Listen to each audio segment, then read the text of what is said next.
everyone, and welcome Hello. to this week's episode of Haunted Historians. With me this week, I have author and gent extraordinaire Rod Smith, and myself and Declan Doyle, certified as humans, and we're going to go and hopefully entertain yourselves. We are going to basically drain the swamp of substandard history podcasts is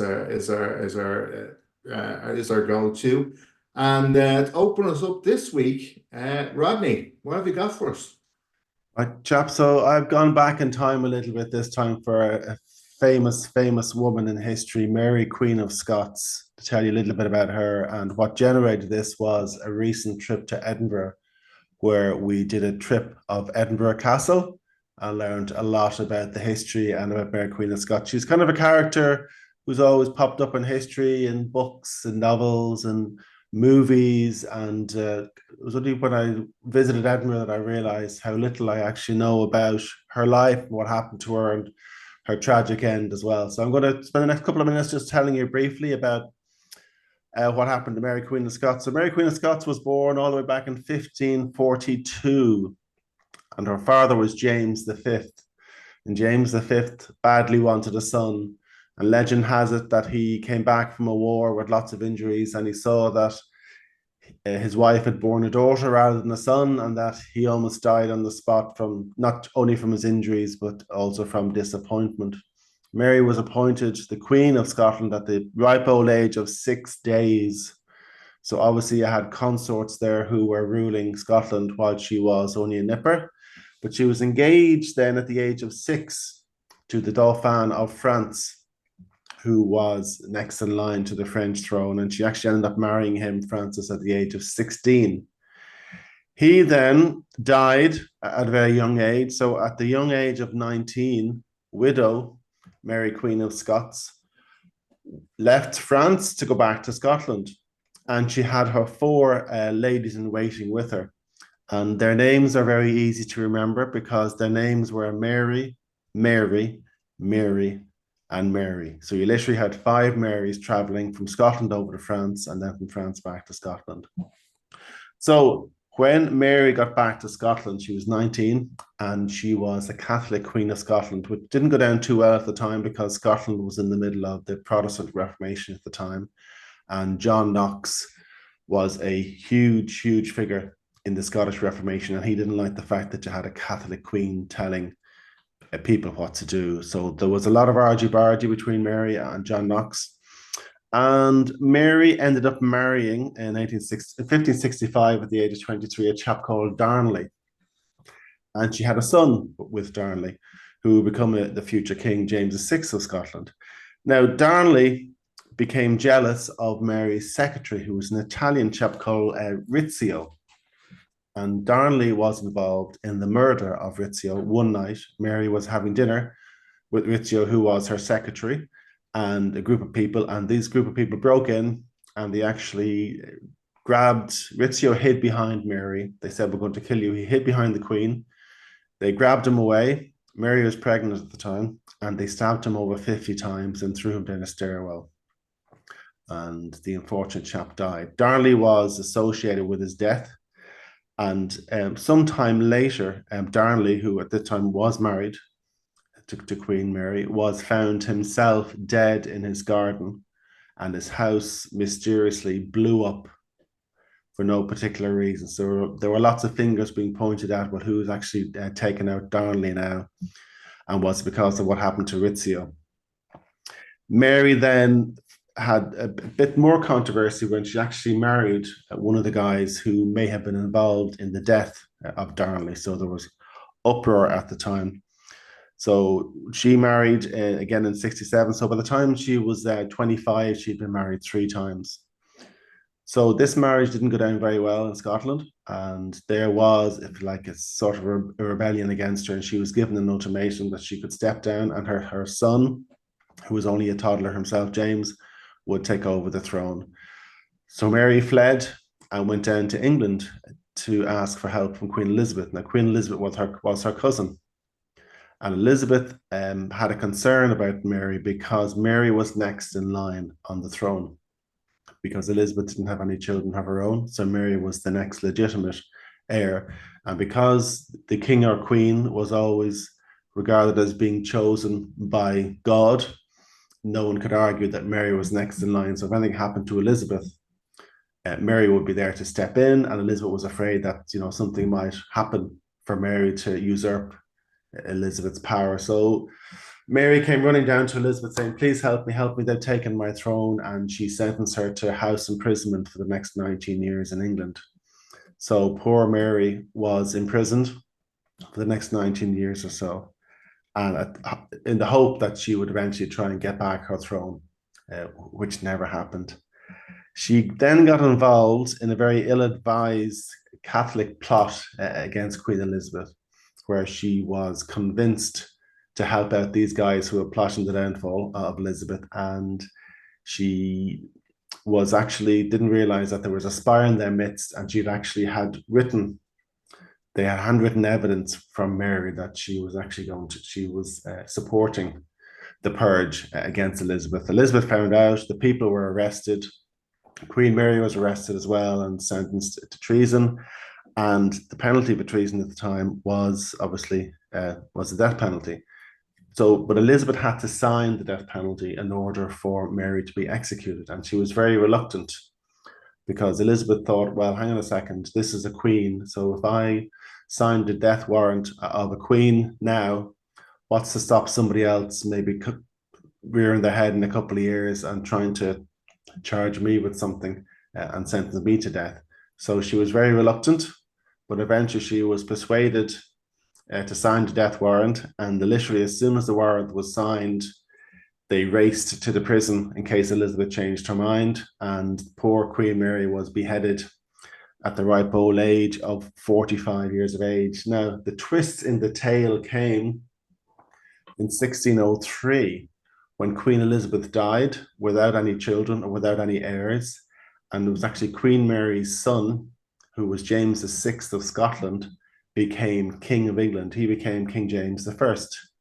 And King James I is probably well known through history as that he was the one who authorized the creation of the King James Bible, which was an attempt at the time to coordinate all of the different writings and religious and Bible writings that were out there to try and get one common translation from the Bible. So ultimately, Mary got her wish to become, one of her offspring became regent of England. It wasn't herself, but from a woman who was thrust into a position of power at a very young age. And because she was a woman and because she was Catholic at the time as well, ended up ultimately losing her head. But her son went on then to reign and rule, and his generation then ruled England for the next 80 to 90 years or so, until we had the famous Battle of the Boyne then. And then that family was overthrown by the famous William of Orange. So that, in a nutshell, is Mary, Queen of Scots, and the end. Poor Mary. Thanks very much, Ross. I wasn't aware. I wasn't aware of the history of Mary. You hear the name an awful lot, but I didn't know. I never really realized the background. I always kind of assumed she was in a more powerful position than she ended up. Yeah. So yeah, it's a bit of a tragic old tale. There you go. And of course, the irony is you had two women in hugely powerful positions at the time, one in England, one in Scotland, and which was very unusual for its time, not just in Europe, but anywhere in the world, to have two female monarchs like that in such positions. So you can imagine the reaction of everybody else having, because Elizabeth was always looking over her shoulder for years, because people were always trying to overthrow her. So you can, it's an interesting position when we talk now about people in positions of power. Then you actually had two ladies in very, very strong positions of power, and it wasn't easy for them even 600-700 years, so 600 years ago, 400 years ago, 500 years ago. Yeah, so Queen Mary. So next time you hear a story about Queen Mary of Scots, now have a think about her. And it's there's a lot of history in Edinburgh all about her as well. And I think she was just in the wrong place at the wrong time. Very good. Okay, will I hop in there? Hop in there, Sean, by Um, all means, belt away. okay, I'm going to talk about a similar period and a similar era. It's 1518 in Strasbourg. There is a woman called Frau Trophea, and one morning in July, a really, really hot summer in Strasbourg, Frau Truffaut's husband looks out the window and his wife is dancing in the street randomly. So he goes down and he's a bit peeved, and she keeps dancing and she keeps dancing. There's no apparent music, and he's looking at her, he's getting quite annoyed. But she dances for the rest of the day and goes to sleep and doesn't talk, and gets up early the next morning and starts dancing again, all day. And or not an enjoyable dance. It's not a dance of joy. She's kind of in a little bit of pain. And suddenly a crowd started developing after 3 or 4 days of this woman dancing in a cobbled street in Strasbourg. And on the 8th day, that was the July the 14th, 1518, on the 8th day, people start dancing with her. And suddenly there is a group of about 30 dancing in the heat, and it's sweltering, and they're uncomfortable. They're not dancing out of joy, but these 30 people are dancing almost out of obligation, and it becomes a bit of a thing, because that group of 30 starts to grow and grow and grow, and the city councils start getting involved, and it's become a thing because these people are not enjoying themselves. They're literally sweating blood, their feet are bleeding, but they just don't seem to be able to stop dancing. Some of them are starting to cry in pain from the dance. So that number keeps getting bigger and bigger. The council get involved and say, right, the only way to deal with this has got to a couple of hundred at this stage.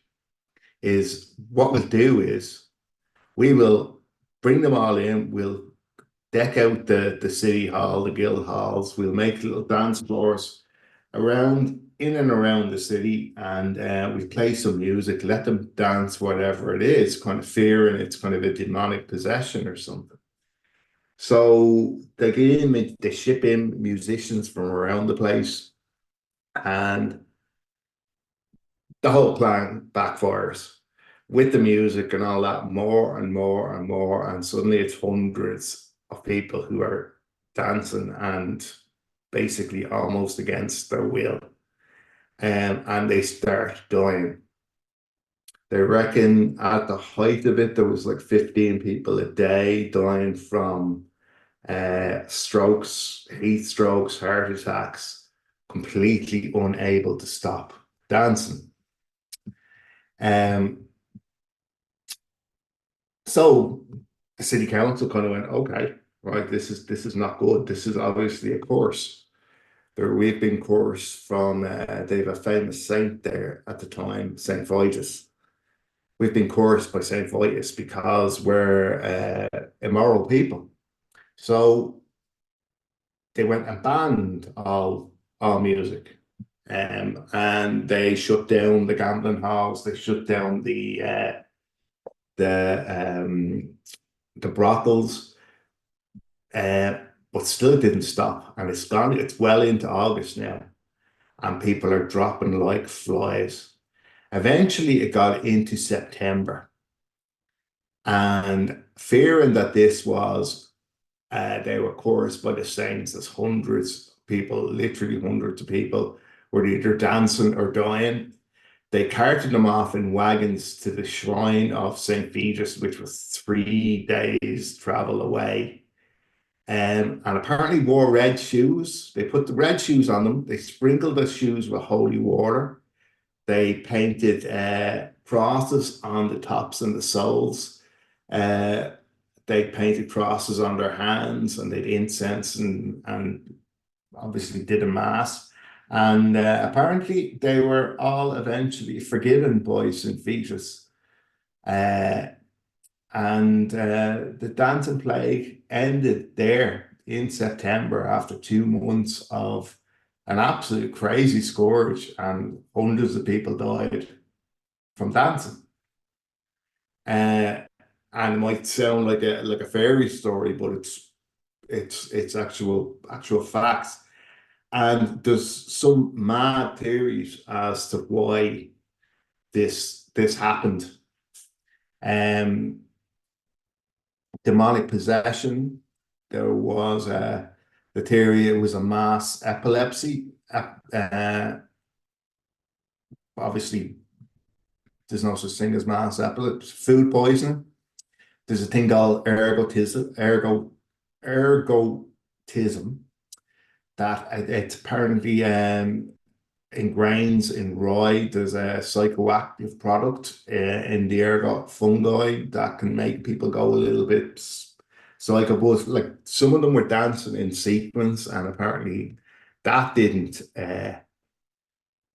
explain it either. So what they believe now, looking back on it, it was just stress-induced kind of mass hysteria. Or psychogenic movement disorder. This involves just loads of people just exhibiting the same crazy behavior, and it spreads like an epidemic. And it's a stress-induced psychosis on a mass level. And the reasons for this have been given as what was the psychological stress on these people that one lady dancing in the street ended up like an epidemic. And there's like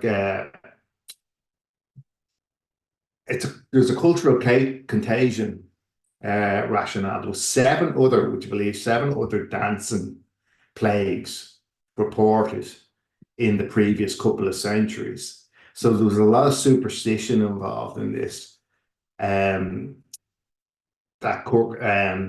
the previous plagues, which were much smaller, on smaller scale, than this one, but the people were aware of it. There was 4 famines in the previous 15 years for the people in Strasbourg. There was outbreaks of leprosy, smallpox, failed harvests. And even the cost of living had gone through the roof the previous year. And this was the last ever dancing plague reported. After this, kind of the superstition and the belief in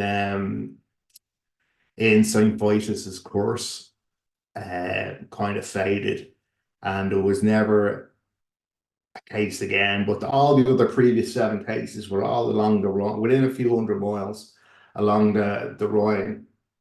So there you go, stuff that can get into your head. One lady dancing, who believed she had a course, and suddenly everyone hundreds hopped on board, and they believed they cut the course off her, and that's how it ended up.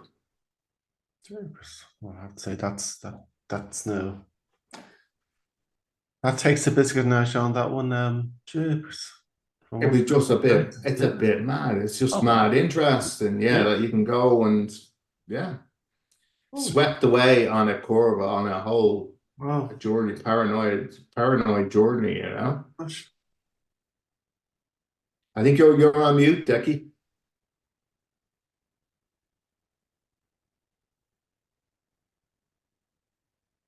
Yeah, I'll ask you to. Yeah, you're on mute. You're on mute. If you look at the bottom left,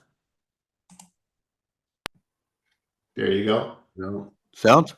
Yeah, Good. Perfect. Okay. Here's the mad thing, right? I heard the St. Foyce's dance in the 80s. There was a pop song in the 80s called St. Foyce's Dance. Oh, You may remember it. Right. You Google it later. Okay. Would you hear you go? I remember that fucking thing. Yeah.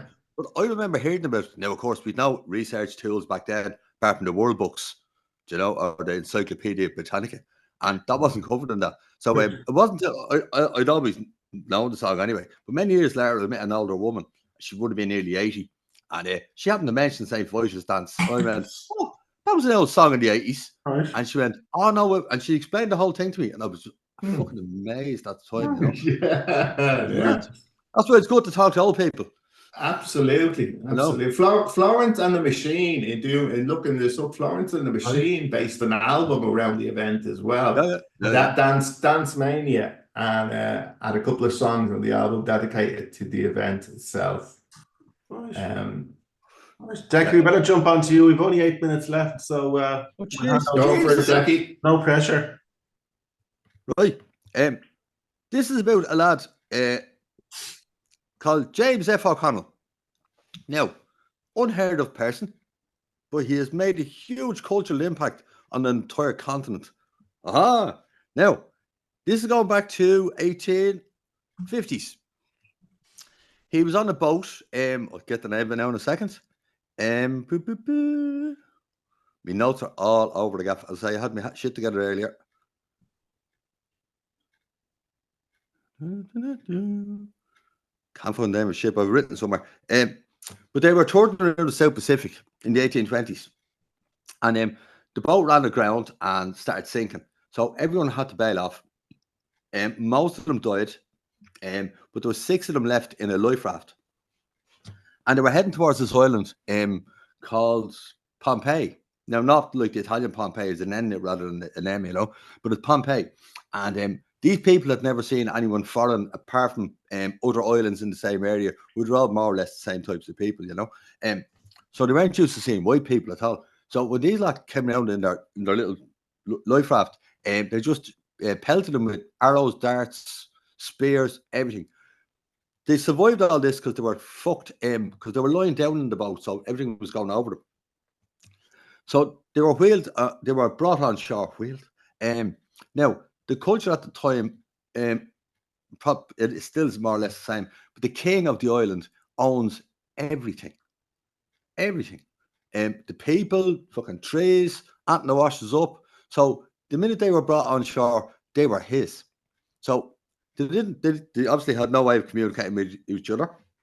So the locals used to communicate and do their rituals and all this through the medium of dance.